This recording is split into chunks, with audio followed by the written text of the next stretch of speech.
Uh-huh.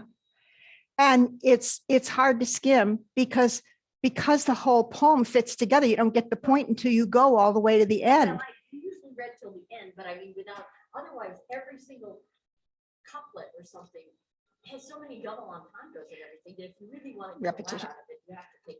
But I would just get the general gist of it Yeah. to the end. Yeah. But it was hard. It's like going to the world's greatest coffee shop and you're going to quickly sample all the kinds of coffee. It kind of defeats the whole purpose of enjoying each one. Yeah. I'm gonna light up one more mic, and so remember that they no, that's okay. Okay. Sort of officially started, so. And because of the way he's using the couplet as kind of the surprise at the end, like you're waiting to see, so what, you're going through the whole sonnet saying, where is this going? And then he gives you the secret, not just the decoration on the top, which points to the fact that every sonnet has what Shakespeare inside some of the sonnets calls an argument. It has an argument. It has points that it's making, and it's in a necessary order. So you have to have it. Even if you have a sonnet like, this one isn't on our list, but it's like as the waves move toward the pebbled shore, so do our minutes hasten to their end. And you could take that by itself and quote it to one of your friends or poetic, associates or something. Like as the waves move toward the pebbled shore, so do our minutes hasten to their end. So when you open with a dramatic simile like that, you wonder if he's going to just extend that through the whole sonnet and play on that and build it up and then say that same thing. Time sure passes quickly, doesn't it? Or maybe the waves move slowly, or maybe the waves move a combination of slowly, but it's so steadily that scares you about the waves. I mean, the waves are all the same. And we've all looked at waves for an hour and sort of gotten into that sort of Zen period that you get to when you watch waves move toward the shore. Did you know, trivia detail for today, all waves, no matter how wild they are, move at 17 degrees. Didn't know that. I didn't know that until I was over 60 years old. But I think that's very interesting. But when you watch how the waves dissolve, and there isn't no matter what day it is, the waves are not all the same. They get higher. There'll be several bigger waves, and then there'll be softer waves. So that analogy is very provocative for poetry, I think, like as the waves move toward the pebbled shore. But my point was, we're always waiting for the whole thing to unfold, because that's really what gives us the pleasure. And if we don't get that, then we're just dabbling around looking at pretty images or something. But when you have a wonderful sonnet, you have a whole thing put together where everything's in a necessary order and everything is feeding toward one outcome. So let's start with this sonnet, which is 17, and someone asked for sonnet 76, which is going to have a similar theme. So I thought I would put this one in here to look at the two together that kind of play on the same theme.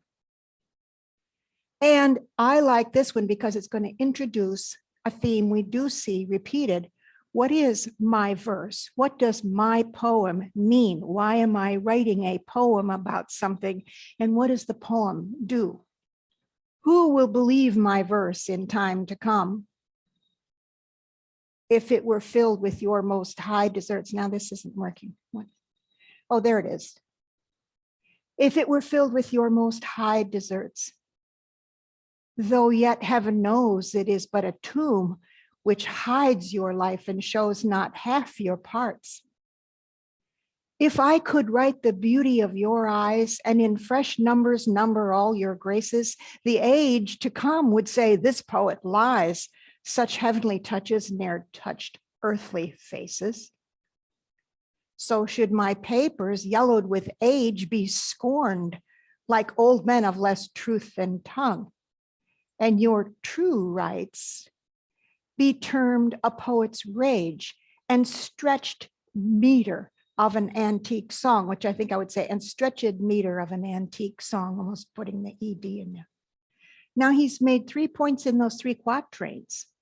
And then we come to the so what of this poem. But were some child of yours alive at that time, you should live twice, in it and in my rhyme. So you get the payoff of living 2 more times if you only do what I'm telling to you to do in this sonnet.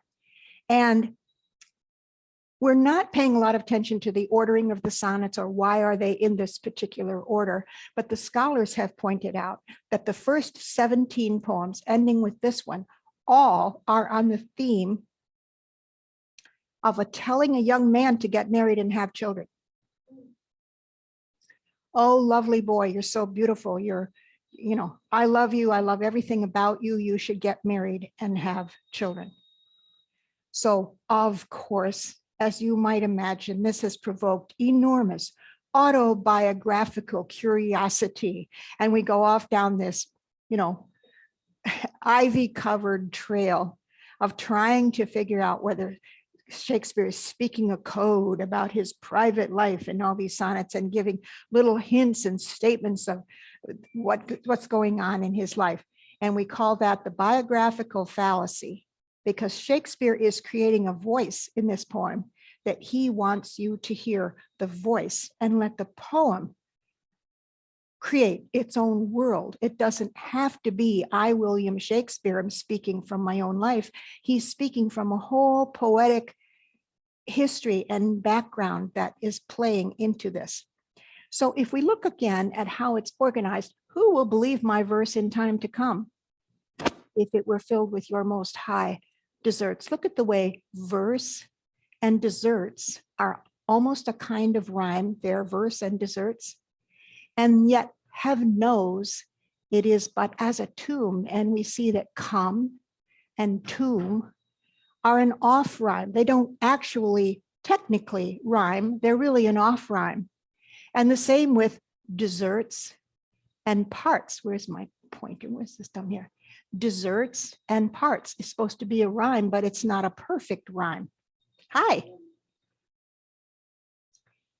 If I could write the beauty of your eyes. Now here he's saying, who will believe if my future verse were to tell of all your beauties? If I could write the beauty of your eyes and in fresh numbers number all your graces, the age to come would say, this poet lies. Such heavenly touches ne'er touched earthly faces. So should my papers, yellowed with their age, be scorned, they'd be thrown away, just considered stupid fantasies or exaggerations like old men of less truth than tongue. And your true rights be termed a poet's rage. So age and rage, we have eyes, lies, graces, faces, age, rage, tongue, and song. So tongue and song are again a little bit of an off rhyme, not perfect, but still very pleasing by their similarity. And then we come to the payoff, the so what, but were some child of yours alive that time, you should live twice, in it and in my rhyme. So I find the couplet here really satisfying. It's just so flowing and perfect iambic pentameter. But were some child of yours alive that time, you should live twice, in it and in my rhyme. Perfect rhymed couplet at the end.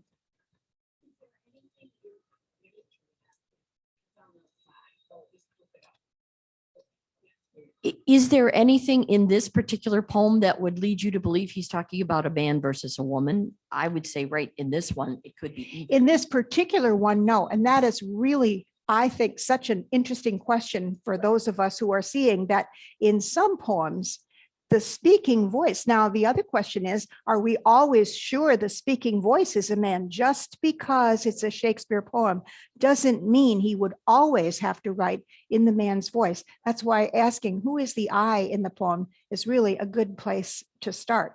I can't think of any sonnets where he speaks as a woman. I don't know if you ran across anywhere where he'd be the I in the poem speaking as a woman. But there are many poems where you would not be able to pin it down from within the poet itself. And this could be either to a man or to a woman. There is one of the first 17 that says, "Oh, lovely boy." So it is clearly to a man or to a young man to encourage him to step into marriage or to remember that times are passing and he should think about starting a family and so forth. But not a poem where the speaker loves a man. There are some poems where we do seem to have the speaker loves a man, and a great many scholars have gone in the direction of saying, therefore, Shakespeare is creating sonnets that recognize both heterosexual love and same-sex love. And perhaps that's true. I mean, there's got to be range. Same-sex orientation wasn't in, I hate to tell you this, but same-sex orientation wasn't invented 50 years ago. And there are many jokes, some jokes in Shakespeare plays that go in that direction. And certainly Shakespeare's bawdiness, Shakespeare's willing occasionally to be very bawdy, now turned into the idea of making jokes about sex and making sexy jokes in his poems. We will occasionally see that, and certainly in his plays. As a matter of fact, have you ever heard of the term Bowdlerized Shakespeare? Bowdler was an editor of Shakespeare in the 1800s who thought that Shakespeare was too naughty for high school students to read. And so he cleaned it up. And he took all the bawdy stuff out of the plays so that they could be presented in high school. So Bowdlerized means you went through it and just butchered it by cleaning everything up and taking some of the fun out of it. Also, when you see Shakespeare's plays, you sometimes see the fools do bawdy gestures and funny things that are suggestive, depending on how those particular actors take it. When I was in graduate school, there was a whole book called Shakespeare's Bawdy, B-A-W-D-Y, Shakespeare's Bawdy, that would go back and discuss all the ways of what Bowdler took out, should go back in. There's none of that in this poem, and I don't think it's very pronounced in the sonnets that we have stuff that's overtly sexy. I think he remains lyrical and some kind of love address in most of the poems, but there can be things that are amusing in them too. Now let's go to the next poem, which is 76. So after Sonnet 17, there's another group that turns away from that subject of you should have a child. Yeah, there we go. 76. And this is one that someone asked to have it considered. Kathy, do you want a set of poems in front of you, or are you fine with just the screen? All right. Why is my verse so barren of new pride, so far from variation or quick change? Now let me stop there, because a lot of times the first two lines are very important in playing the first two cards he's going to lay on the table, so you get an idea to move forward. When he uses the word barren, what kind of metaphor or simile is he pulling in? If you're barren, you're not able to have children. Why is my verse like a barren womb? Why is my verse so barren of new pride, so far from variation or quick change? Why, with the time, do I not glance aside to newfound methods or to compounds strange? Why write I still all one, ever the same, and keep invention in a noted weed, that every word doth almost tell my name, showing their birth and where they did proceed? Oh no, sweet love, I always write of you, and you and love are still my argument. So all my best is dressing old words new, spending again what is already spent. For as the sun is daily new and old, so is my love still telling what is told.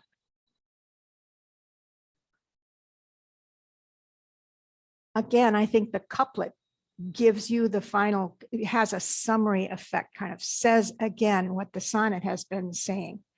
Yes, my theme is always you, you, you.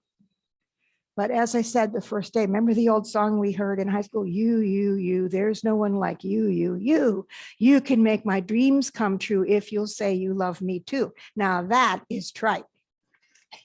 There's nothing to it. It's just repetition. And Shakespeare is saying, a well-made sonnet on the same old thing is what I'm doing here. I'm not trying to be cute. What is he saying that he's not trying to do cute tricks in his sonnets? He's not trying to borrow from every contemporary poet of his time, whatever turns or little devices or clever phrases they are getting into, that he is pulling on. There's something about his verse that is not variation or quick change, that stays in the central themes of love poetry and is not always trying to just make it tricky or attention getting. It's as if he has the idea that the verse should be more like a window that doesn't call attention to itself. You just see through it. And it isn't just showing off, oh, look what I can do with fancy words and turns of phrase. Now, sometimes Shakespeare in our time suffers from that idea of undergraduates, and we're so much wiser than the undergraduates, as we were saying before, that they're always looking for the tricky maneuvers and the special decorations and devices and things that Shakespeare is using. It's important to understand the technique, but here this says, for as the sun is daily both new and old, so is my love still telling what is told. I love the sun metaphor. Since I live on 14th Street, it's easy for me to run down to Collin Park and watch the sunset whenever I want to. And I have seen some of the most spectacular sunsets by doing that just as a habit, especially during the pandemic. My outing was to go see the sunset, big deal. But no two sunsets are the same. And they are just so amazing that we never get tired of seeing a new picture of the same old sunset. And that's how Shakespeare is using his sun metaphor in the end. Now, what do you think are some of the ways that he uses barren in the first line?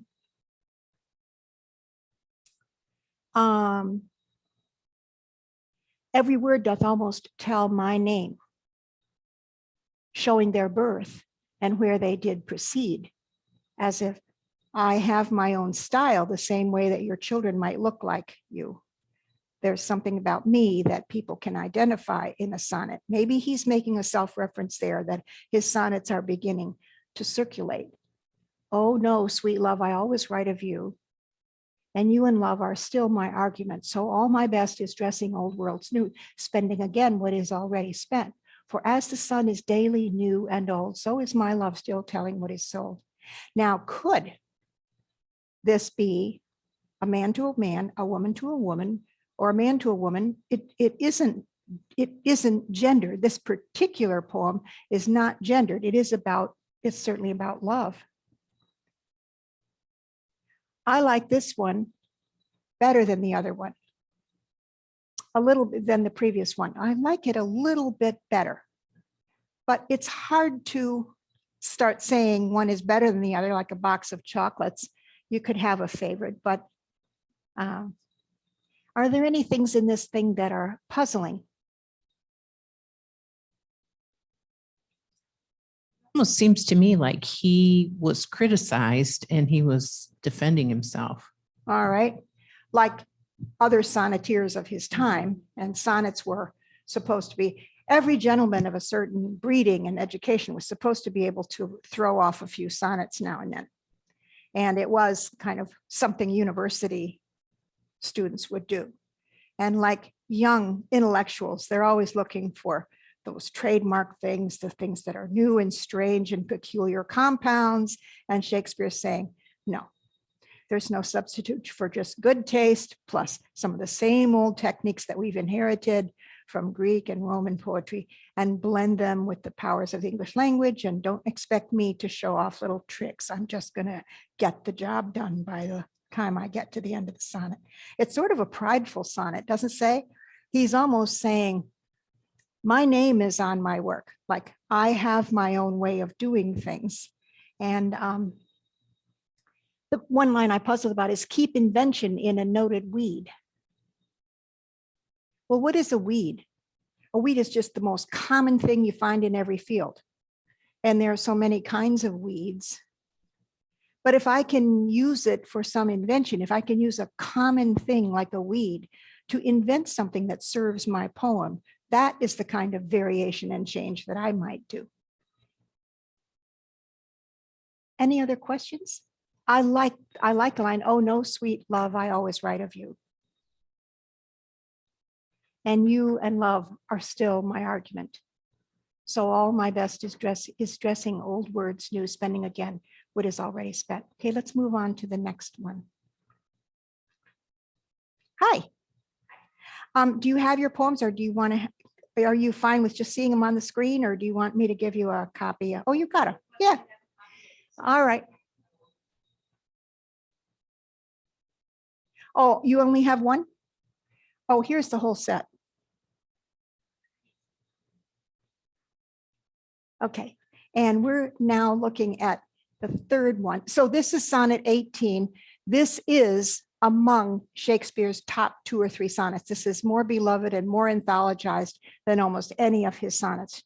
Shall I compare thee to a summer's day? Thou art more lovely and more temperate. Rough winds do shake the darling buds of May, and summer's lease hath all too short a date. Sometimes too hot the eye of heaven shines, and often is his gold complexion dimmed, and every fair from fair sometime declines, by chance or nature's changing course untrimmed. But thy eternal summer shall not fade, nor lose possession of that fair thou owest.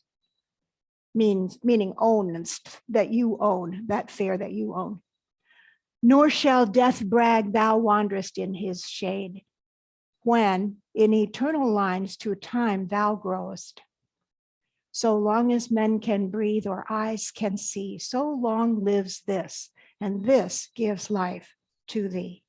Now, what is this? So long lives this. His poem. He's again praising the power of poetry to overcome time and death. And you will live in my poems when there's no way in nature for you to go on living. So my poems can make you immortal. Thy eternal summer shall not fade. So this eternal summer is a paradox, isn't it? Or a metaphor for heaven or something. Eternal summer is a paradox, but it becomes real in the poem's power to live longer than the subject can live and still be powerful to the future age, where the future age will say, well, that was exaggeration. We're sick of all those fancy images that just describe some perfect woman. Now, does this, the eye, thou art more lovely and more temperate. Let's go back now to the way it unfolds. Shall I compare thee to a summer's day? And we say, go ahead. Or yes. Now, what would you expect if a poem started, shall I compare thee to a summer's day? You're just as lovely as a summer's day, and a summer's day is so golden and fresh, beautiful and green, and that's how I feel when I see you. No, he's going to point out how she's not like a summer's day. We're going to get that not in there again, which is more interesting to say, you are more lovely than a summer's day. Well, all right. And more temperate. And this line, tempo means time. Temp is time, temperate. And what do we, well, let's pause with this word. What does temperate mean? Now, probably has more than one meaning, even in 1600. What is the temperate zone in geography? That middle zone where it's neither too hot nor too cold for human habitation. It's not the tropics and it's not the Arctic. The temperate zone is suitable for habitation. Yeah, thou art more lovely and more temperate. Now, I think the next line is going to elaborate on that, the idea that summer is not so temperate all the time. Rough winds do shake the darling buds of May. That's extreme. It's violent even. And summer's leaves hath all too short a date. It's over before we know it. Sometimes too hot the eye of heaven shines. That's certainly true in Holland, Michigan. It can be extremely hot on a summer day. And often is his gold complexion dimmed. It's raining or it's cloudy or it's cold on a summer day. And every fair from fair sometime declines by chance or nature's changing course untrimmed. So it's nature that makes everything fair, grow and become beautiful from a child to a person, and then, age some more and lose the beauty of youth. So by chance or something happens that mars the fairness of whatever it is that is fair. And here, what about the word fair? Sometimes when he repeats a word in a line, it does have two different meanings in the two uses. Now, just in general use, fair can sometimes mean fair-minded, like right-minded, fair play. But I don't think that that's necessarily a meaning that's present here. How are you feeling today? Fair. Well, I don't feel good and I don't feel bad. I'm in the middle. Every fair from fair sometime declines. But when you say my fair lady, that's the use of my perfect lady, the beautiful, perfect woman. And in Renaissance poetry, you're going to find the fair lady used that way a lot for the beloved person. So it's every fair from fair sometime declines. I don't think any of the other uses of fair are present here. Here, I think, but everything in nature that is fair from fair sometime declines. A summer's day is fair. But rough winds or the shortness of summer or the cloudy days or the rough winds are going to interrupt or interfere with the fairness even day by chance. By chance or nature's changing course, the inevitable course of nature, untrimmed. But thy eternal summer shall not fade. So there's the turn in the poem right here. Whenever you see a but, you're maybe looking at a turn. So this sonnet, although it's rhymed in for a unit here, day, temperate, May, date, shines, dimmed, declines, untrimmed, fade, owest, shade, growest. It's got that perfect 4, 4, and 4.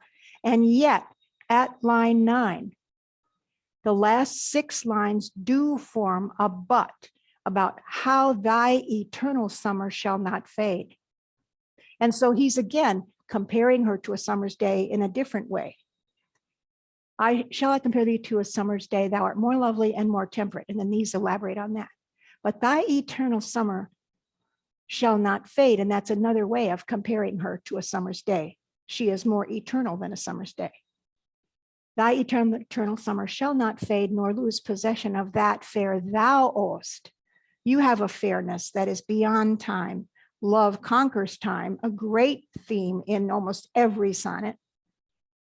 And nor lose possession of that fair thou, nor shall death. Look at the spondes in this line. A sponde is a line by itself. Why do men then now not wreck his rod in a Gerard Manley Hopkins poem? Nor shall death brag thou wanderest in his shade. Look at all the accents in that line if you read it, kind of the dramatic way that it's being. And then this is very smooth. When in eternal lines to time thou growest. So you will grow in time through my lines, eternal summer and eternal lines. And then so long as men can breathe or eyes can see, so long lives this poetry. And this gives life to thee.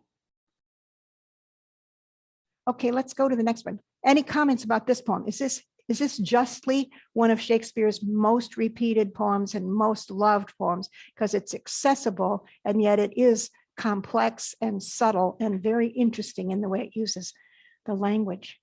And this one was also requested. So let's look at 55, not marble, nor the gilded monuments. And when I read this again, I'm thinking of those unbelievable pictures we're seeing of glorious buildings in Ukraine that are being reduced to rubble, just these opera houses. And I didn't have an appreciation of what a fabulous old European city Ukraine has in these cities. I didn't realize how big Ukraine is. I saw a map of Ukraine laid over the United States. It's the size of 2/3 of the United States. It's huge. And the symbol for Ukraine is yellow for wheat. It's one of the main wheat sources in the world. So I'm sort of falling in love with the idea of Ukraine from some of the images we're getting. But be thinking about those monuments being just ripped down. Sure, we'll have a Marshall Plan. When this is all over, if we have some kind of hopeful end to this, then we'll have another Marshall Plan like we had after World War II. Everything will be rebuilt, like Berlin rose again and Germany rose again, but those monuments will not be coming back. And much of what is destroyed is gone for good. So that feeling is here. And that was possible in the 1600s from earthquakes and other disasters that could, just instantly tumble great buildings. Not marble nor the gilded monuments of princes shall outlive this powerful rhyme. But you shall shine more bright in these contents than unswept stone besmeared with sluttish time. When wasteful war shall statues overturn and broils root out the work of masonry, not Mars his sword, nor war's quick fire shall burn the living record of your memory. Against death and all oblivious enmity shall you pace forth. Your praise shall still find room, even in the eyes of all posterity that wear this world out to the ending doom. So, till the judgment that yourself arise, you live in this and dwell in lovers' eyes. Again, it's about the verse outlasting the ravages of time and war and death. Mars is the god of war. He's frequently going to bring Roman gods into the poem. Mars is the god of war. And here, interesting. That's an interesting point. Why would it not be the memory of the people? Yeah. Well, sometimes the monuments themselves are already standing for a past time and a past people that's being remembered, or a culture being remembered, like the Roman buildings that we have, the Parthenon and so forth, is a monument to all that Rome represented, the glory that was Greece and the grandeur that was Rome and so forth. So a monument itself can stand for a culture or a heritage. But you're right, it's not this isn't about the people that are being harmed.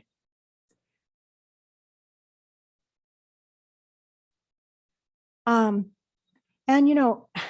in war, there's always hope that the refugees can be resettled. And as long as people live, they could be helped again. But once a beautiful building is in rubble, it is not coming back. It like that is not coming back. And now let's look at how this unfolds. The first quatrain: monuments, rhyme, contents, time. Overturn, masonry, burn, memory. Masonry and memory are kind of an off rhyme. Enmity, room, posterity, doom. Well, enmity and posterity is also off rhyme. But the couplet usually has a good, a solid rhyme of so till the judgment that yourself arise. What does that line point to? Till the judgment that yourself arise. Judgment with a capital J. The judgment. What was the common belief of the Church of England? The end of the world, and that the second coming of Christ, and all souls will be raised from their graves to go to the eternal reward. So till the judgment that will raise you again. So the resurrection is just You live in this and dwell in lover's eyes, in almost a better kind of resurrection. It's like, yes, maybe the judgment will raise all souls again to go to their final rests or whatever. You live in this and dwell in lover's eyes. So every lover can understand this poem, he's saying, almost a reaching out to the universal desire to love and be loved, and that all these poems are appealing to. But death, against death and all oblivious enmity that is oblivious of everything. We certainly see that in a certain person who's running Russia right now, just pure enmity that is not taking anything else into account. Shall you pace forth against death and all oblivious enmity. And the image of war, unswept stone, besmeared with sluttish time. A monument, even when it's standing, can look pretty terrible if it's not cared for. Have you ever seen a graveyard where nobody's taking care of anything? It's all moldy and falling over and everything is dark and the grass is long. It's really a sad sight. Unswept stone besmeared with sluttish time. You shall shine more bright in these contents than unswept stone besmeared with sluttish time. Now, how fancy were the gilded monuments of princes in the day of Shakespeare? Very fancy indeed. Some of the palaces and grounds of princes in the age of showmanship and grandeur in princely and kingly monuments was in full swing in a nation becoming ever more wealthy. This is also one of the Victorians loved this sonnet. It was very, very popular. They were in love with monuments and they were in love with death and everything that monuments stand for, and so forth. So this was a classic poem in that day. And it's from the Norton Anthology. The Norton Anthology doesn't reprint every poem. This is just one of Shakespeare's leading poems. Let's go ahead with this. Yeah.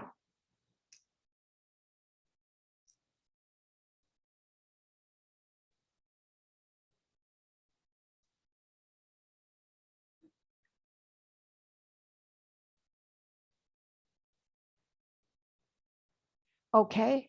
Now 116 is also one of my favorites and frequently read and used and beloved. Because who is speaking here? Let's read it through. There is an I.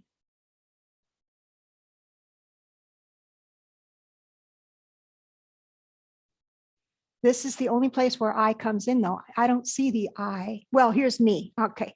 It's in the first line. Let me not to the marriage of true minds admit impediments. And then goes through this. So there is a me here. Let's just read it through. Let me not to the marriage of true minds admit impediments. Love is not love which alters where it alteration finds, or bends with the remover to remove. Oh no, it is an ever fixed mark that looks on tempests and is never shaken. It is the star to every wandering bark, whose worth's unknown, although his height be taken. Love's not time's fool, though rosy lips and cheeks within his bending sickle's compass come. Love alters not with his brief hours and weeks, but bears it out even to the edge of doom. If this be error and upon me proved, I never writ, nor no man ever loved. So this embeds a number of different figures, but what is it as a whole? Who is it to? Who's the addressee in this poem?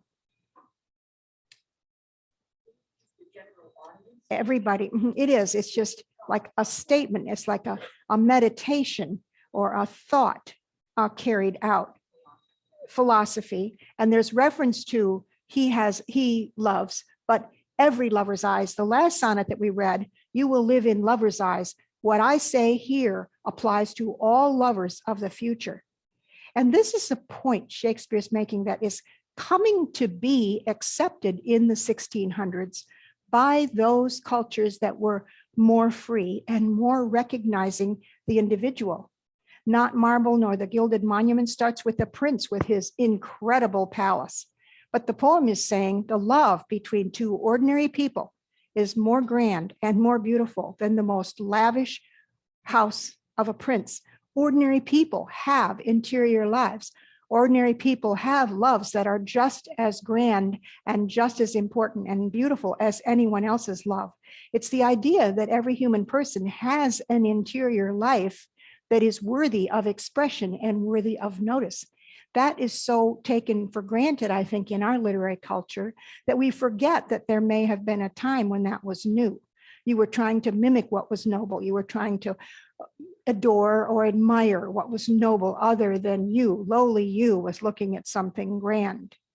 But these sonnets are treating the reader as if everyone is capable of this marriage of the mind and capable of reading it. As we said in the first session, as the printing press came to Germany in 1450, now placards and sheets and broadsheets and penny sheets can be mass produced, and the public can learn to read.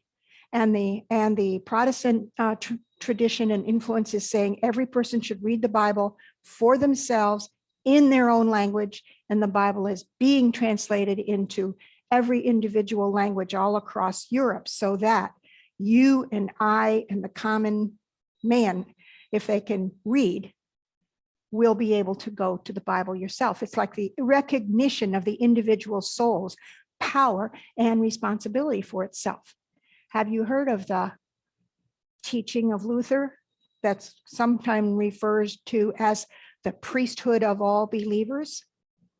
It says if the priest is no longer your go-between, you yourself have a route to God through reading the scriptures and through your own thought and contemplation. So that building of the internal meditative life is a very important reflection in religion of respect and rediscovery of the individual. Not that that's not there in the Bible itself or in ancient cultures, but it's coming to a new place in the culture as a whole.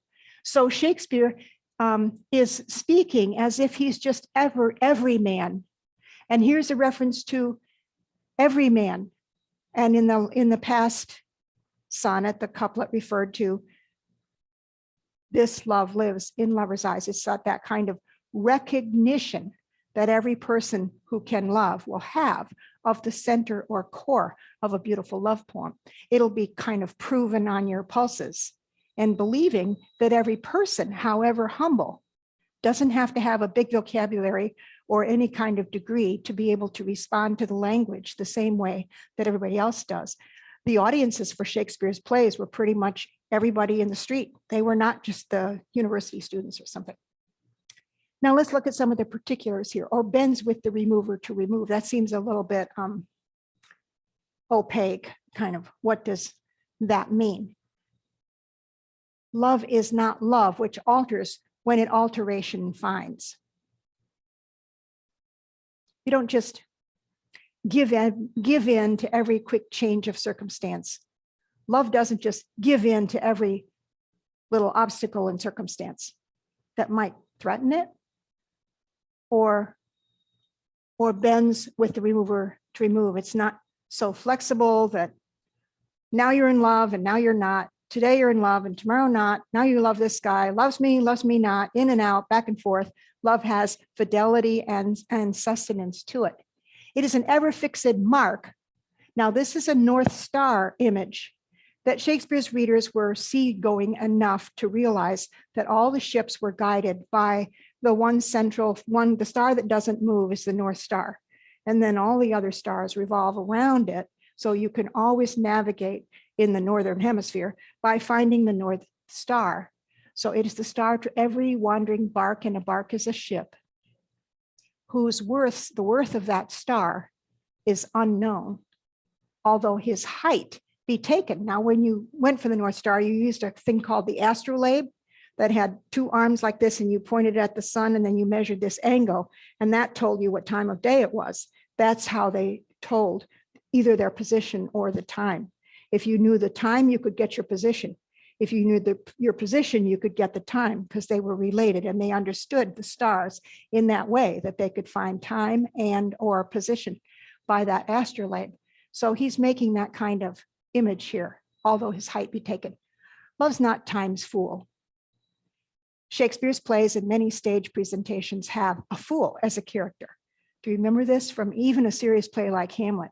The fool is always making paradoxical remarks and little crazy asides to the audience and doing things that are amusing and funny, but usually making a twist on whatever the theme or idea is in that serious part of the play.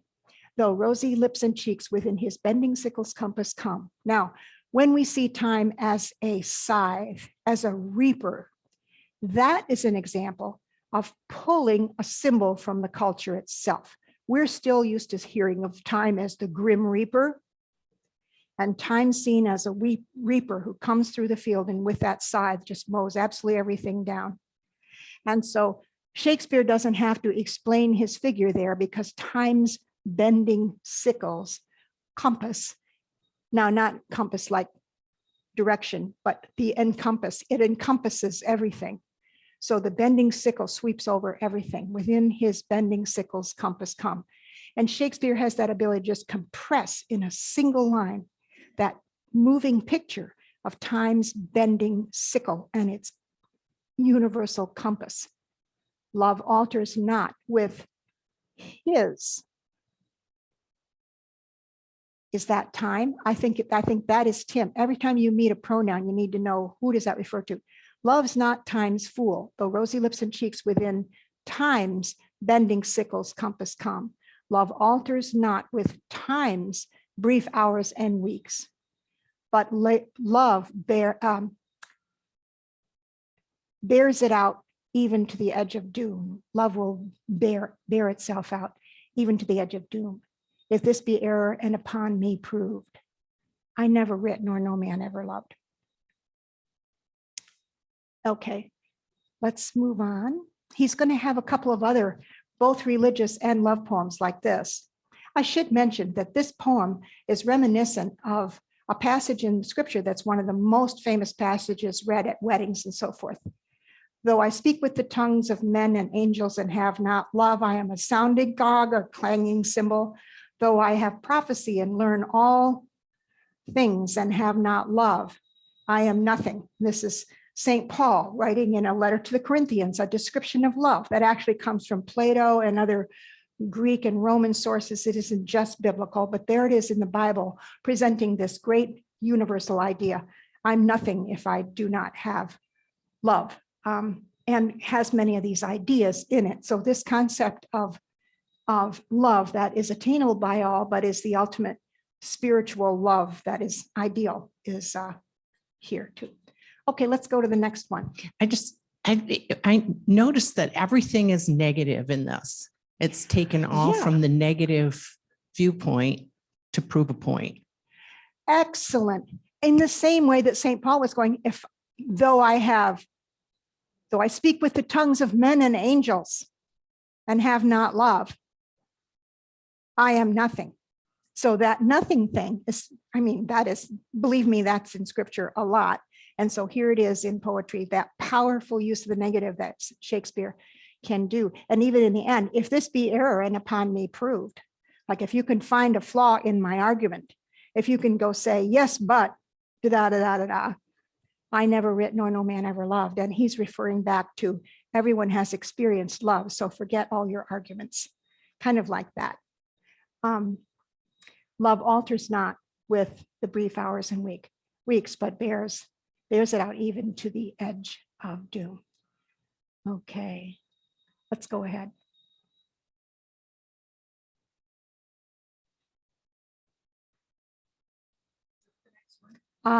Yes. Now Shakespeare is going to expand the repertoire of love poetry in his time. He's going to take different stances. It's not always, I love you because of your sunny disposition, and I love you because of this, and I love you because of that. He's not going to just cover stock themes. He's going to cover the dark side of love and write sonnets about that as well. The expense of spirit in a waste of shame is lust in action. And till action, lust is perjured, murderous, bloody, full of blame, savage, extreme, rude, cruel, not to trust, enjoyed no sooner but despised straight, past reason hunted and no sooner had, past reason hated, as a swallowed bait, on purpose laid to make the taker mad.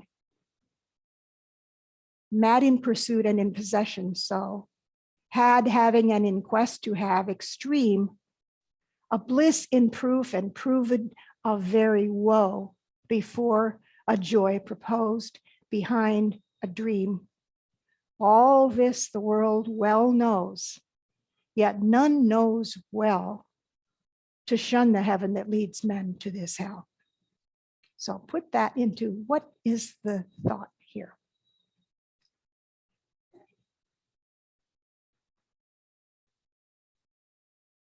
Well, let's go back to, I think the couplet is like the couplet in a very special way in this poem leads to the summary of the whole idea. So the description of lust. So the expense of spirit in a waste of shame. What would a waste of shame be? Is it like with lust, all the shame that goes with it is in a way wasted. It doesn't do anybody any good. Is lust in action? And until it becomes action, lust is perjured.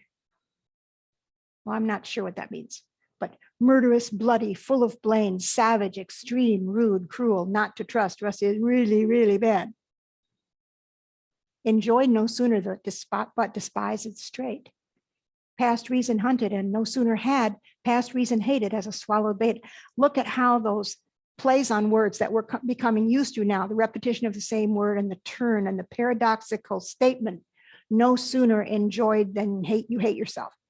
No sooner had, past reason hated. Hated as a swallowed bait. What's the swallowed bait? Well, that's the fish who took the bait and now is caught and going to suffer and die.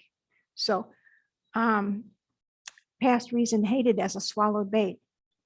On purpose laid to make the taker mad, implying the person who fished for somebody actually meant to do harm. And they certainly did get harmed. And somebody swallowed the bait and something bad happened. So the whole two lines could be, and kind of an analog or reference to love that involves deception or cruelty or tricking someone.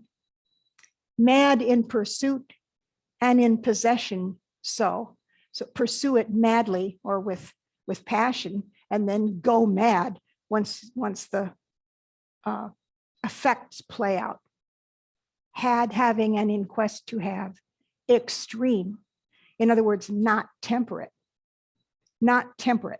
And temperate was a good thing back in the other sonnets. So like temperance with alcohol is restraint that keeps you in the realm of sanity. So extreme, had, having, and in quest to have. Extreme. Almost referring to people who just, their whole lives revolve around, it's like an addiction, extreme. A bliss in proof and proved a very woe, but before a joy proposed, behind a dream. All this the world knows well. Like, I don't have to preach this. I'm not preaching to you. Everybody knows this. Yet nobody knows enough to really avoid it all the time. So he sort of, the last line admits that it's still a temptation in spite of everything that I've said. There's still all this the world knows well, yet none knows well to shun the heaven that leads men to this hell. Have you ever It's like an illicit love affair It does. that he regrets. Mm-hmm. Now, does that mean that Shakespeare has to have had his ups and downs with morality and immorality, let's say? No, I don't think so. He's writing a repertoire of love. The poet has a right to take a stance that he understands out there in the world without making this an autobiographical poem. He needs the freedom to be able to take these stances and explore the power of poetry in these different stances and situations so that the poem is its own world and its own expression, and it is not a story of Shakespeare's life. Now, what we know about, I will give you a couple little facts. Shakespeare was married at the age of 18, and his wife had a baby 6 months after they were married. So Shakespeare was married young himself. They had a child, and then they had twins a couple years later. But pretty much for many years after that, Shakespeare was in London doing his theater thing, and his wife was back in Stratford with the kids and her life there. And he would come and go to some extent. So Shakespeare is in theater, he is in London, and his wife is not with him.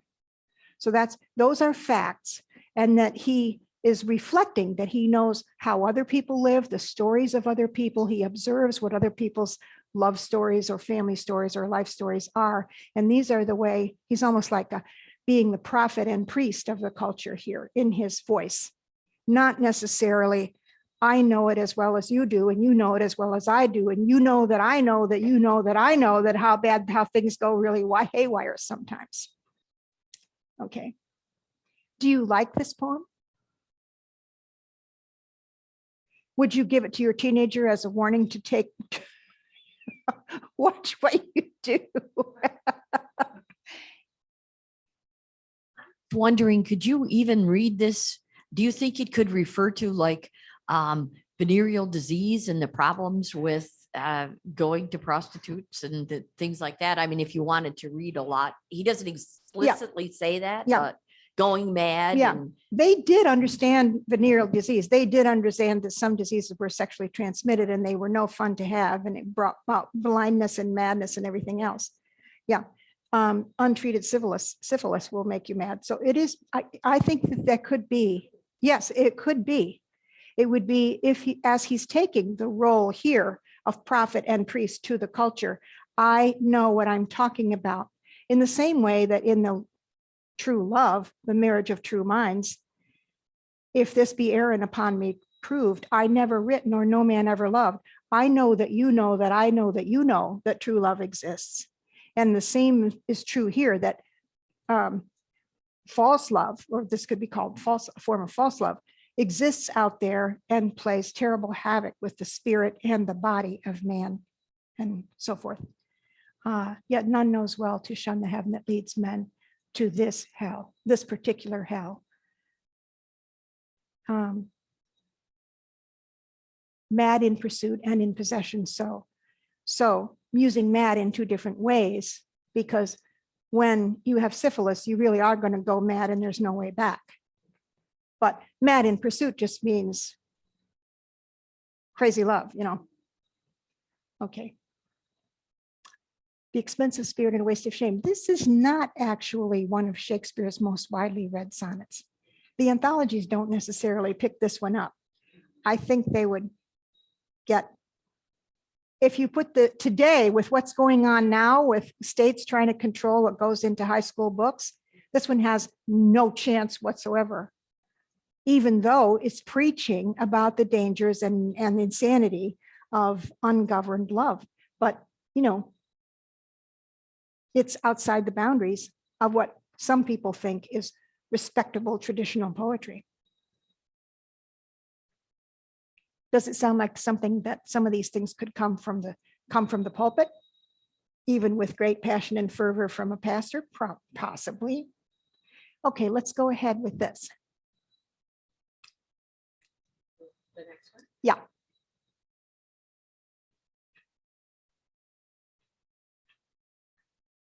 Okay, this one was also requested, and I forget which one of you asked for this one. Lo, as a careful housewife runs to catch one of her feathered creatures broke away, sets down her babe, and makes all swift dispatch in pursuit of the thing she would have stay, whilst her neglected child holds her in chase, cries to catch her, whose busy care is bent to follow that which flies before her face, not prizing her poor infant's discontent. So runnest thou after that which flies from thee, whilst I, thy babe, chase thee afar behind. But if thou catch thy hope, turn back to me and play the mother's part. Kiss me, be kind. So will I pray that thou mayst have thy will. If thou turn back and my loud crying still. And these little, this is a self-reference, and this is one of the few poems where scholars think, and we think, he's referring to himself as Will Shakespeare. If a housewife runs after a chicken, in what situation does she do that? My grandmother prepared a chicken dinner the old-fashioned way. She went out and caught the chicken herself. And I was about 4 or 5 years old when I would see this, and I was just, wow. I couldn't believe what grandma was capable of with that hook she had. And the poor little chicken, So, but this was, a daily or weekly thing that the housewife would go out, and her husband's not around. He's off in the field. You have to catch your own chicken if dinner's going to be ready. So, and you have to try to catch the one you want. So when one of her feathered creatures broke away. Now, does that mean she's so fond of Henny, her little chicken, that the chicken broke away? And no, this chicken is on her dinner menu. And that's why she's sorry that the chicken wouldn't stay in one place so she could catch him easily and wring his neck, or her neck, I guess her neck. So there's more to this than meets the eye the first time you read it.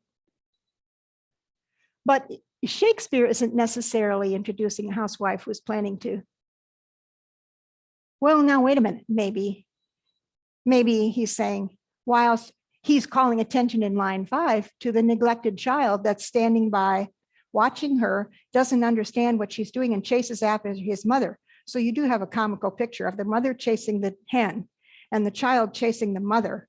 And it's just hopeless. Round and round the barnyard they go, because grandma certainly had to circle the barnyard a number of times to get that thing. And it was just very dramatic to see her catch it, wring its neck, or put the chicken on the stump and use the axe to go, there goes. And then the chicken runs around with no head for a while and blood streaming out of it. This is extremely dramatic for a 5-year-old to see. And then to eat the chicken at dinner that night. Yeah. So and I think that's probably the way chickens were usually caught back in that day. So Shakespeare is referring to something even more common than what we would still recognize now. In pursuit of the thing she would have stay. There's that nice paradox again. Whilst her neglected child holds her in chase, cries to catch her, whose busy care is bent to follow that which flies before her face, not prizing her poor infant's discontent. So runnest thou after that which flies from thee. Now, what could that be? Would that be another love? Is this a poem that's saying you're running after some other love and I'm chasing you, and please turn back and come back to me? Or is it more general that chicken represents anything that would busily take her attention away from the child, be it her career, her chores, talking with a neighbor, or whatever else she does that the child doesn't understand and mom's not available right now? Like mom is typing, and when she tells me to go away when I come in the room, or something like that. So runnest thou after that which flies from thee. Or it could be a desire or a career or something that takes the mother away and occupies her attention a little bit. I don't know. Maybe that's forcing the idea a little bit. Whilst I, thy babe, chase thee afar behind. But if thou catch thy hope, turn back to me. But thy hope here is more general than just anything that was said about what the chicken actually represents. The chicken is just what she's trying to do.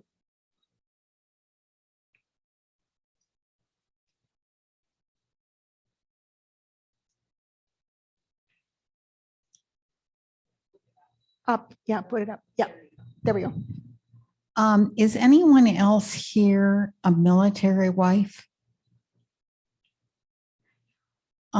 This reminds, this is crazy, I know, but it really reminds me of a lot of submariners who are gone for months and they come home and all of a sudden they want to run everything and everything is supposed to stop because they're home now.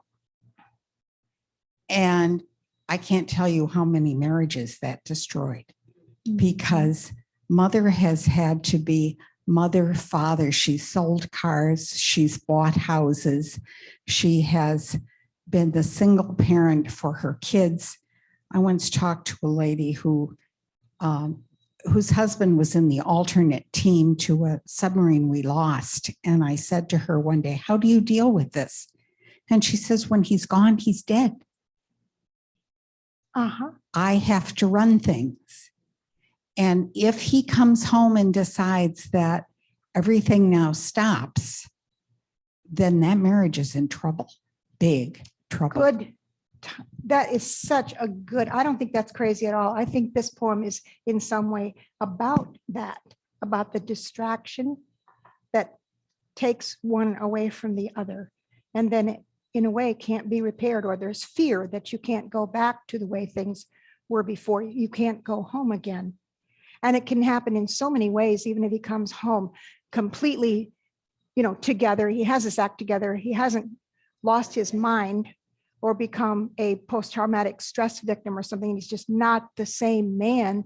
If he is the same man and he's been in a world where things are very ordered and you take orders and a man is supposed to be head of his household, and he comes home and she's been managing things all this time. It's an incredible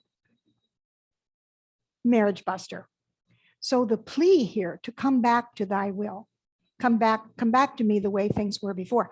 That's why that's in a way why the voice is of a child here who's so dependent on that mother, or was so dependent on that mother. And yet his loud crying is pleading with her. If thou turn back, and my loud crying and still my crying by coming back to the happy home. But you're pointing out that maybe that you can't come home again. And it really is a, how careful. But the old lifestyle can't come back. The old life is hard to adjust to again. Many women after World War II, like Rosie the Riveter, the famous figure on the poster, went to the factory, learned what it was like to collect a wage and be with other workers all day, and the world of work and to some extent the pride and accomplishment of that. And then the men come home and the women are told, get out of the way. The men need these jobs now. You have to go back home. And an enormous, revolution took place in the culture after 1945, when all the GIs come back and want to take their previous places. And then women are expected to step aside. And sometimes it was extremely overt that was true. There were announcements of policies that men were to be preferred, and particularly returning servicemen were to be preferred in the hiring policies. And all of a sudden, women who had jobs could no longer get them or had to leave them. I like this. This poem is clear on a first reading, sort of, isn't it? It doesn't have a lot of puzzles in it about I, thy babe, chase thee afar behind. This can also be a gap between their worlds, where she knows so many things and he knows so many things and does so many things that she's completely cut off from the world that he lives in now, of technology and the aspects of war or whatever it is that's taking them away. But if thou catch thy hope, turn back to me and play the mother's part. Kiss me, be kind. So be kind. And kind has more meanings than just being nice. Your kith and kind, your kind is kind of your your style, your world, your kin and kind. So even their kinship, or the bond that was there before, when he was a small town boy who hadn't been away to war, and he might be strong and he might have been a big football player and whatnot, but now he's in a whole different world, and he's not even connected to his town or those people anymore the way that he was before. The whole world changed. So again, it's nature and time and the world threatening and challenging a love, and then the loud crying that the love could come back that was known before. Let's go ahead and look at, I do like this sonnet very much. I think it's a little bit puzzling. It is a little different to have the speaker speak as if a child, but again, it illustrates that Shakespeare can take any stance that he wishes. So let's go ahead then to the next one. Okay, that's it. Okay. Now, what did we see today in the different sonnets that we saw?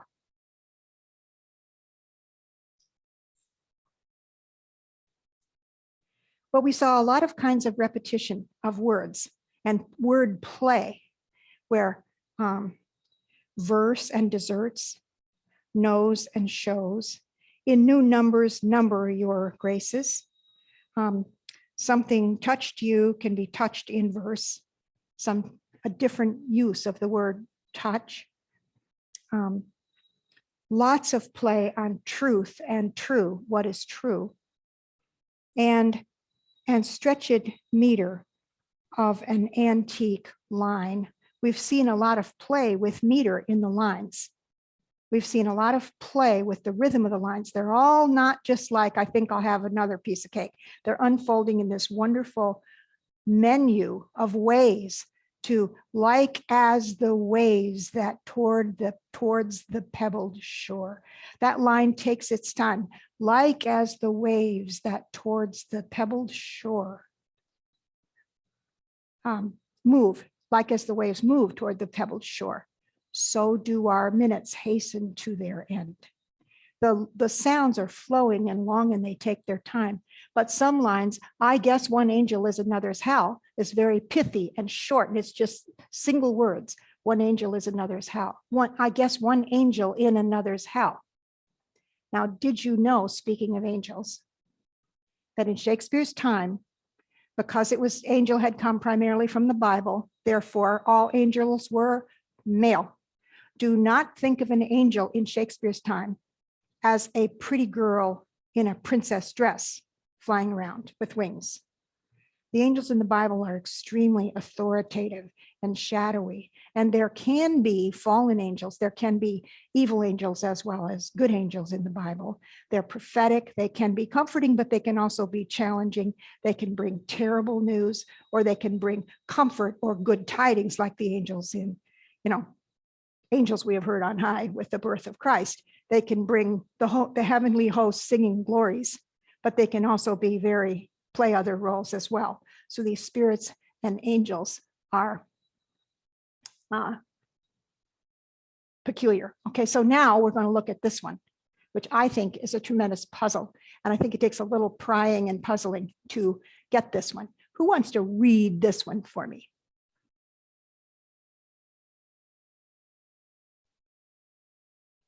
Okay, I'll read it. I never ask somebody to do it if you don't want to read.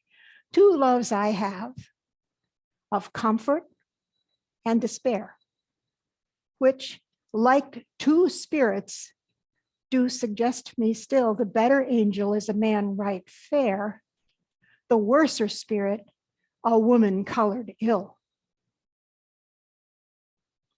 To win me soon to hell, my female evil tempteth my better angel from my side, and would corrupt my saint to be a devil, wooing his purity with her foul pride.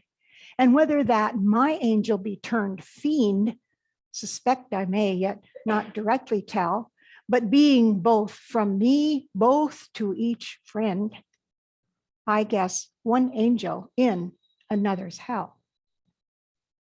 Yet this shall I ne'er know, but live in doubt till my bad angel fire my good one out. Okay, how many say, okay, I'm lost? So what's going on here?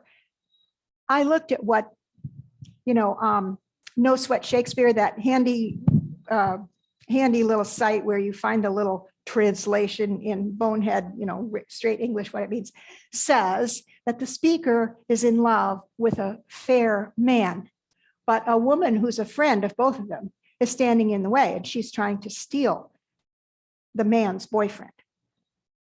That's one interpretation. I say phooey on that, because that's not really in the poem. Let's look harder at the poem and see where it could go. That's like when I was in graduate school, you would see these little posters on the bulletin board. It would say, earn $25 an hour. We'll pay you to write, the stuff that goes into Instant Shakespeare or Cliff's Notes or stuff. So graduate students get paid a few bucks to come up with these kind of, your professor won't spit on this interpretation. But a lot of times they're horribly wrong or lame, or, they don't make any sense. But it's like Barbara telling us that she was explaining to somebody who thought they needed a Cook Cliff's Notes. It's in English. So let's look at the English more. What I just said about angels, I think, is helpful, because these two loves, I have two loves. I love comfort and I love despair. How could that possibly be true? I love comfort and I love despair. Now, could we say, since we're talking about an interior world here where a lover is speaking, could we say that when true love is looking you in the face and you're thinking about it and you think, this is my true love, you feel comfort and you feel despair, like fear, cold, hard fear. How many people on the day they get married have to admit they do have some element of fear? A whole life is behind you. You are staking everything, the rest of your life, on this relationship. And if it doesn't work, you were wrong and you'll pay a price. So comfort and despair. Now, I want to remind you that this idea that true love is not always free of fear. Let me read you this. You're going to feel like this is crazy, as Barbara says. But I'm going to read you the words to a Joan Baez song you probably remember that comes from folklore. Don't sing love songs. You'll wake my mother. She's sleeping here right by my side. In her right hand, a silver dagger. She says that I won't be your bride. All men are false, says my mother. They'll tell you wicked, loving lies. The very next evening, go court another, leave you alone to pine and sigh. Go court another tender maiden and hope that she will be your bride. For I've been warned and I've decided to sleep alone all of my life. What happened in that poem? I just think that's a beautiful song. How many of you remember Joan and others? It's a folk song, so I guess it's been sung by many people. Don't sing love songs, you'll wake my mother. She's sleeping here right by my side, hinting that that's part of the same person. They're sleeping side by side in the same bed. My mother, and everything she said is with me every day of my life, almost like that. In her right hand, a silver dagger. What is that silver dagger? That's fear. That's self-protective. That's fear that the love, she's got to kill any lover who comes along, otherwise she's going to die herself or something like that. She says that I won't be your bride. So fear casts out love. So then the second verse says what the mother is telling the daughter. And the daughter, all men are false, says my mother. I mean, don't all mothers say this in some way to their daughters? You've got to watch out. There's nobody who's totally safe. You need to really understand any man that you're getting interested in. You need to really understand who you are dealing with. And that's meant to instill healthy doubt in your daughter, lest she run after somebody to regret it quickly. They'll tell you wicked, loving lies. But what happens when you decide that every man is just a liar and you can never trust anybody? Well, then you're heading toward mental illness and social being socially, off the charts, or you're heading toward a personality type that you don't want to be. You don't have a chance of having a healthy life, like the mother is alone. The very next evening, go court another, leave you alone to pine and sigh. Well, you have to assume that the mother's heart was broken. And maybe that's why the mother is alone. And maybe that's why the daughter is hearing this message, because it happened to the mother. The man's nowhere to be found. So then in the third verse, she goes and tells her lover, don't sing love songs. It's the first line of the poem. A lover is singing love songs to her. You'll wake my mother. So the speaker in the poem loves the love songs, but they're going to wake her mother, which is fear. Go court another tender maiden. Move on to somebody else and hope that she will be your bride, because I'm going to stay alone for my whole life because I've been warned. Now let's think about this other poem, and that's in the love tradition. That's Joan Baez in folklore, singing a song. It comes from this whole tradition of love brings about fear. And two loves have I of comfort and despair. The minute I'm really falling in love, I'm also freaked out because of what that means. Which, like two spirits, now they're both spirits. So we take that seriously. They're both spirits in a way. They do suggest me still. In a way, they both characterize me. Both spirits speak to me. Both spirits give me ideas. Both spirits are registering with me. The better angel is a man right fair. The worst spirit, a woman colored ill. Now, in Shakespeare's world, was there a tradition of all women are false? Oh, yeah. Oh, yeah, big time. All women are false. Can you think of any false women in the Bible? Jezebel, Queen Jezebel is one, and other figures in the Bible. And the unfaithful person is sometimes characterized as an adulterous woman in some of the poetry in the Bible, in Job and some of the Psalms and so forth. The adulterous woman, all women, leading to the fear that all women are false. Now the man right fair, what does fair mean here? Well, in Shakespeare's world, we had the idea that reason itself is the ultimate manly characteristic. That if man has reason, that brings right reason to the fore, which can control all unruly emotions, balance all ugly and evil things in the world with that which is good, and remain centered on that ego that kind of steers the ship as captain of the soul. And that idea that the manliness is the ability to balance everything and not get sidetracked by wildness or hysterical. The word hysterical historically never applies to a man, even though Lindsey Graham was literally hysterical yesterday in the Senate, yelling and screaming. But men never get accused of being hysterical. Even a word like whining. The word whining is never used for men. It's only used for pets and children and women. So that whole tradition, the man right fair and the worser spirit is woman colored ill. I think that's so suggestive. Is she colored ill because she's a harlot? She's all gussied up and these big blobs of red for her cheeks and all this, eyelashes like drapery fringe. And she's just this sort of ugly, over made up person who couldn't possibly be sincere. So really, the man being the better angel and the worser spirit being the woman is more like two modes of thinking, not so much a gendered thing, and certainly not a little story that somebody's boyfriend got dragged away by a woman that's a friend to them both. And now this speaker is confused.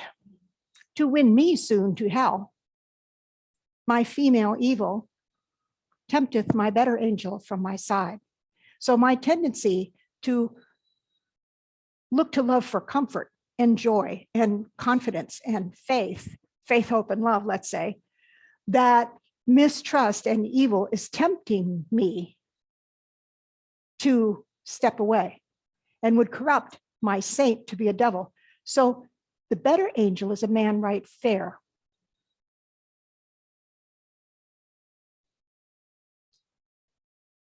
So despair is tempting my faith and trust from my side and would corrupt my saint to be a devil. So the true love I feel is also all bound up with fear and fear of losing it and possessiveness resulting from that fear, and then bad behavior based on possessiveness and everything that that leads to, wooing his purity with her foul pride. Now we have the last 6 lines, which I think and then completes the thought, and whether that my angel be turned fiend, suspect I may, yet not directly tell. So notice here that the whole sonnet is suggest here, corrupt here, to corrupt me as a verb, suspect I may, and I guess. So we have conjecture, suggestion, suspicion, I suspect, and guessing.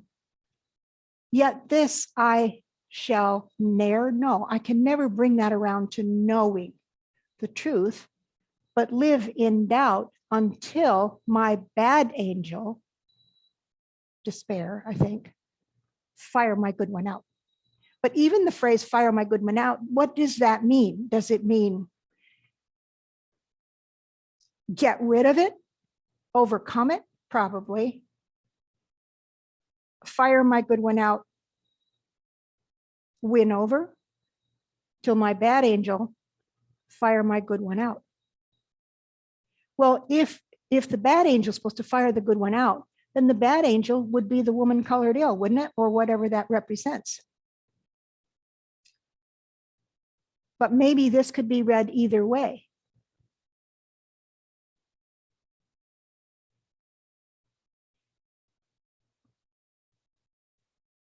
The imagery this conjures up to me is like the cartoons that used to have, the devil on one shoulder and the angel on the other shoulder, Exactly. like Jiminy Cricket, so is it about your conscience? I don't know. It's about conscience always struggling between the two.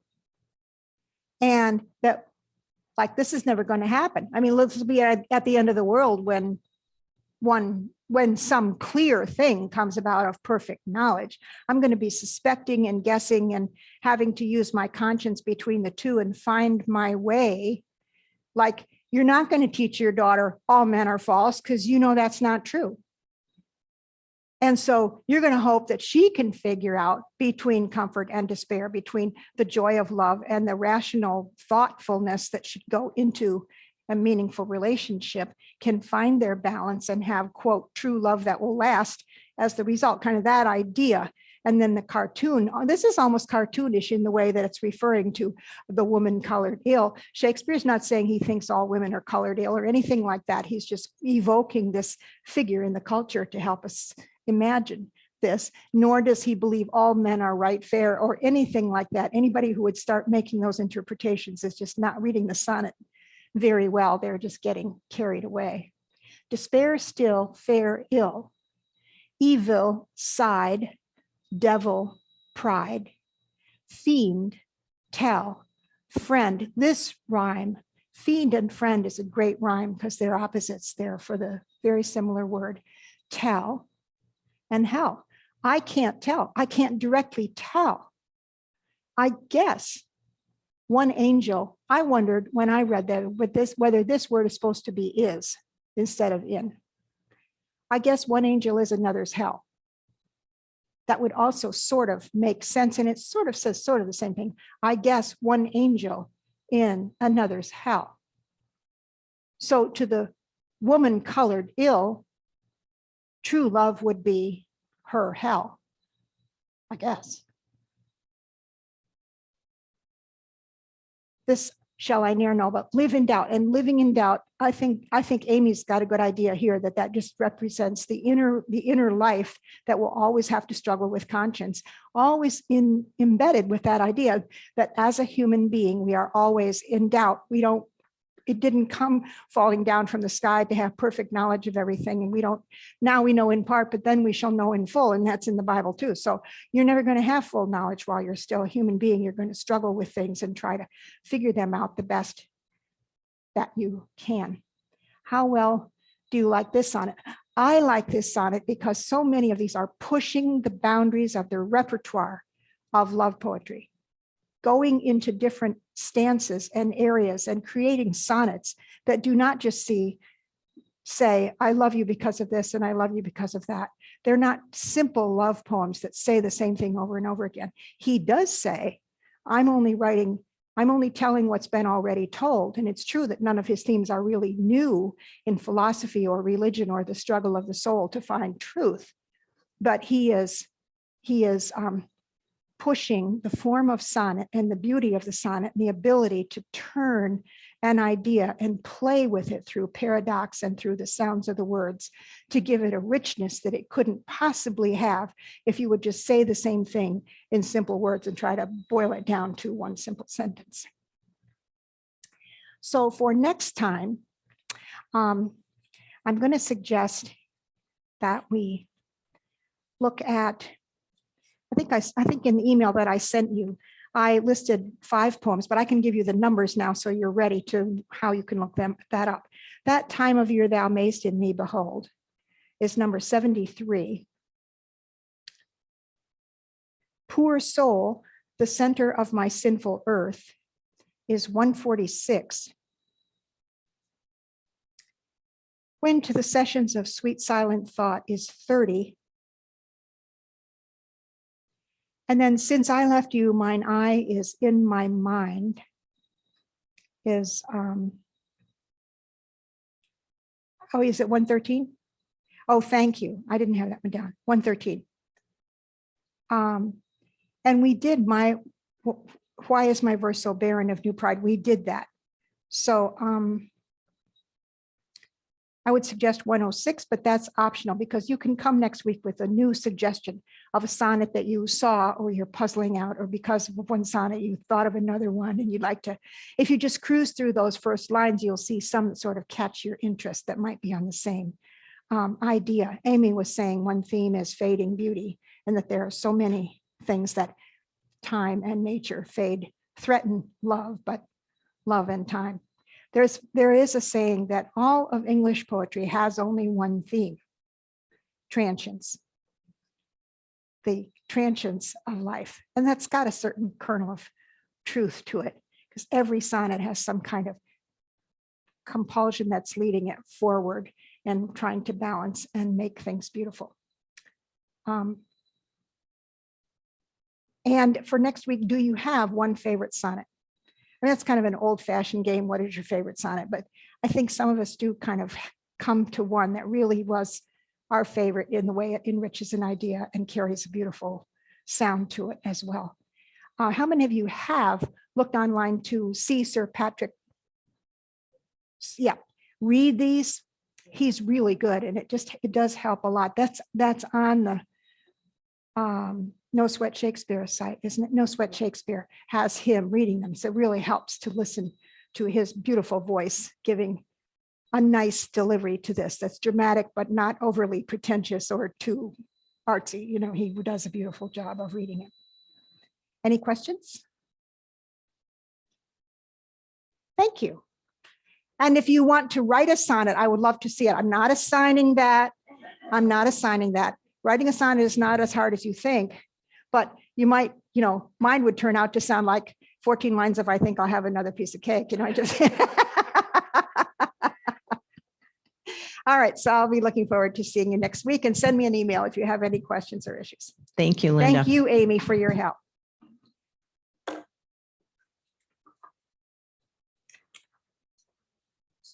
Oh, But my husband's sister has just been put on hospice.